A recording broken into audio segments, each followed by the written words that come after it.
تلگرام کانال اپراتیو نیز او خبر داد که روز 4 مارت در شهر لیووف در غرب اوکراین باز یک قربانی کوچک حمله ارتش روسیه را به خاک سپردند.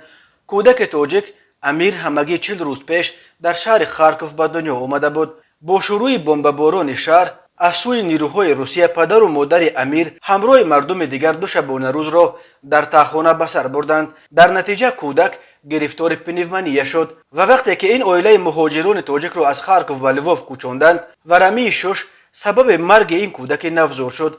گفته می شود در خبر مراسم دفن امیر غرورمرگ را امام مسجد لیووف شیخ مراد انجام داده است. در عکس‌های نشر شده دیده می شود که در قبرستان کوچک مسلمانی لیووف شیخ مراد و پدر غمزده امیر غرورمرگ مراسم نماز جنازه این طفل را دایر می کنند و سپس جنازه امیر را در همین قبرستان به خاک می سپارند. در اوکراین بنا به حساب‌های مقامات وزارت خارجه تاجیکستان بیش از 4000 نفر از زادگان تاجیکستان به سر میبرند. بیش از 900 نفر آنها الکی ترک اوکراین کرده، 121 نفرشان به مولداوا و بیش از 800 تن دیگر به پولشا رفتند و حالا منتظر هواپیماهایی که آنها را به وطن ببرد. بنا به اطلاع دریافتی طی روزهای اول جنگ‌ها بین روسیه و اوکراین الکی 3 زاده تاجیکستان نیز به هلاکت رسیدند.